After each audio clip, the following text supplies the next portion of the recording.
आप देख रहे हैं number 1 digital news channel TD news, सच्ची और बड़ी खबर।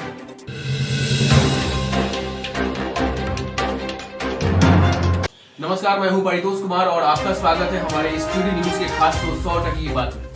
आज हम फिर बात करेंगे कोरोना जैसी वैश्विक महामारी के इफेक्ट और साइड इफेक्ट की। दरअसल देश के सभी न्यूज एजेंसी और मीडिया हाउसेज आपको सच दिखा रहे हैं, लेकिन टीडी न्यूज आपको सच में छिपी सच्चाई से भी अवगत करना चाहता है।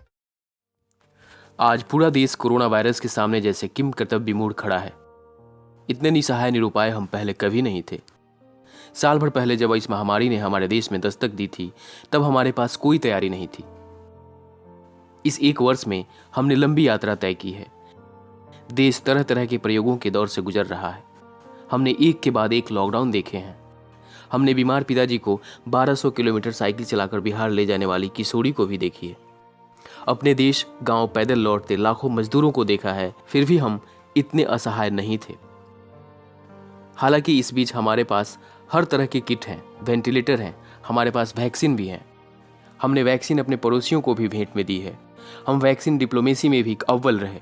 15 करोड़ अपने लोगों को वैक्सीन लग भी चुकी है, फिर भी हम निरुपाय हैं, क्योंकि ये महामारी की मार इतनी तेज है कि हम कुछ कर नहीं पा रहे हैं।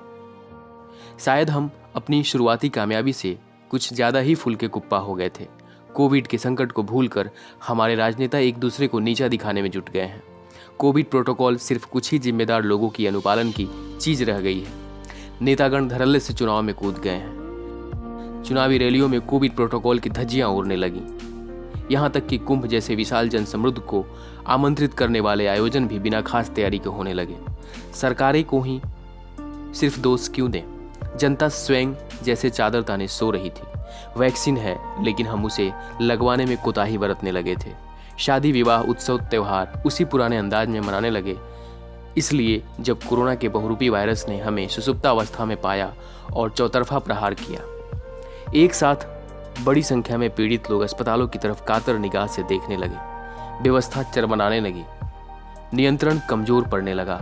न हमारे पास पर्याप्त ऑक्सीजन है, न रेमडेसिविर इंजेक्शन है भी तो कालाबाजारी करने वालों के पास, जो दूसरे महायुद्ध के दिनों की तरह एक एक इंजेक्शन 50-50 हजार रुपए तक में बेच रहे हैं। कोरोना टेस्ट तक नहीं हो पा रहे हैं, हो भी रहे हैं तो 5 दिन तक रिपोर्ट नहीं आ रही।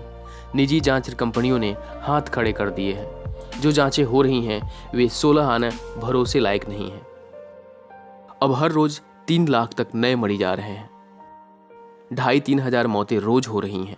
आंकड़े घटने का नाम नहीं ले रहे हैं। यहाँ तक आशंका व्यक्त की जा रही है कि अभी इसका चरम बाकी है। चारों तरफ अव्यवस्था का आलम है। लोग अस्पताल जाने से घबरा रहे हैं। ये कैसे समय में जी रहे हैं हम?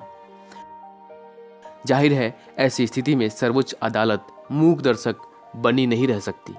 यदि वह सरकार से आगे का रोड मैप मांग रही है तो गलत नहीं कर रही। व्यवस्था को कसने के लिए अदालतों को न केवल कड़ाई करनी चाहिए, बल्कि कोरोना के खिलाफ युद्ध को वैचारिक रूप से भी बल देना चाहिए। अभी पूरा ध्यान जमीनी स्तर पर सुविधाओं को बहाल करने पर होना चाहिए। जितनी जल्दी हम सुविधाओं को बहाल करेंगे, उतना जल्दी सब कुछ व्यवस्थित होगा।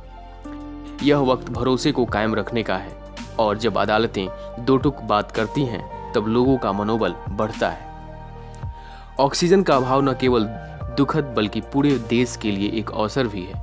यह सबक है कि हम अपनी स्वास्थ्य व्यवस्था को इस तरह दुरुस्त करने में लग जाएं कि फिर कभी ऐसी महामारी नहीं आए। अगर आए भी तो हमें परेशान न करें। अकेले दिल्ली के गंगाराम अस्पताल में अगर 24 घंटे में 25 मरीजों की मौत हुई है, तो देश के दूसरे अस्पतालों में क्या हो रहा होगा, इसका अंदाजा हम सहज ही लगा सकते हैं। यदि बहुत बीमार मरीजों की मौत हुई है तो भी यह हमारे लिए बड़े दुख की बात है, लेकिन अगर ये मौतें ऑक्सीजन से जुड़ी किसी कमी के कारण हुई है तो हमारी व्यवस्था के लिए शर्मनाक है। निजी अस्पतालों को सुविधाओं और संसाधनों के लिए जाना जाता है। ऐसे ही अस्पतालों में गंगाराम अस्पताल भी शामिल है। ऐसे अस्पतालों से यह भी उम्मीद की जाती है कि वे सार्वजनिक अस्पतालों के सामने एक आदर्श पेश करेंगे। सार्वजनिक अस्पतालों पर जो दबाव बना हुआ है वह कोई नया नहीं है, लेकिन जब निजी अस्पताल भी हाँफने लगे हैं, तब यह पूरे देश के लिए चिंता की बात है। विगत दशकों में जिस तरह से निजी अस्पतालों को फलने फूलने दिया गया है और जिस तरह से निजी अस्पताल का आकार प्रकार व संख्या बढ़ी है, उसी हिसाब से उनसे उम्मीदें भी की जा रही हैं। दिल्ली में ऑक्सीजन की कमी से आपात स्थिति है, तो प्रधानमंत्री के साथ बैठक में भी इस पर तकरार आश्चर्य की बात नहीं है। नेताओं के बीच तकरार बढ़ना तय है, क्योंकि दोषारोपण की प्रवृत्ति पुरानी है। लेकिन अब जब नेताओं के बीच संघर्ष हो तो आम लोगों को सचेत रहना चाहिए और याद रखना चाहिए कि जब जरूरत थी तब राजनीतिक दल कैसा व्यवहार करते थे। यह समय पार्टियों के झंडे लहराने का नहीं है, अब बात देश के झंडे पर आ गई है। भारत कोरोना ही नहीं, अभावों का भी एक बड़ा केंद्र नजर आ रहा है। अभी महीने भर पहले ही हम दवाओं और टीके का अंतर्राष्ट्रीय वितरण कर वाहवाही बटोर रहे थे। अब समय आ गया है कि हम अपनी मांग पहले पूरी करें। दुनिया इस बात को समझती है कि भारत एक बड़ी आबादी वाला देश है और यहाँ चिकित्सा व्यवस्था को चाक चौबंद रखना उतना आसान नहीं है। हमने देखा है, जब अमेरिका या यूरोपीय देशों में कोरोना की लहर चरम पर थी, तब वहाँ भी चिकित्सा सेवाओं का ऐसा ही हाल था, पर उन देशों ने युद्ध स्तर पर इंतजाम किए। एक दवा कम पड़ी थी तो डोनाल्ड ट्रंप भारत पर लगभग भड़क उठे थे। आज ट्रंप की उस नाराजगी को समझा जा सकता है। सोचिए, राष्ट्रीय राजधानी जब ऑक्सीजन मांग रही है, तब देश के बाकी इलाकों में क्या स्थिति होगी। राज्य सरकारों को भी स्वास्थ्य क्षेत्र में अपनी भूमिका को अच्छे से समझने की जरूरत है।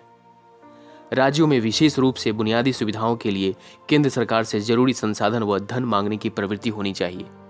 कोरोना हमें रुला रुला कर जो सिखा रहा है, वह हमें भूलना नहीं चाहिए। विफलता को मानने और गलतियां सुधारने की योग्यता अक्षमता होनी चाहिए। ऐसी मुश्किल समय में किसे राजनीति सूझ रही है, जरूर दर्ज होना चाहिए। गंगाराम या नासिक के हादसे तो चंद उदाहरण हैं कि सरकारें संभल नहीं पा रही हैं। यह लोगों के दुख दर्द पर मरहम लगाने का वक्त है। जो सरकारें इस काम को अंजाम देंगी, देश उन्हें याद रखेगा।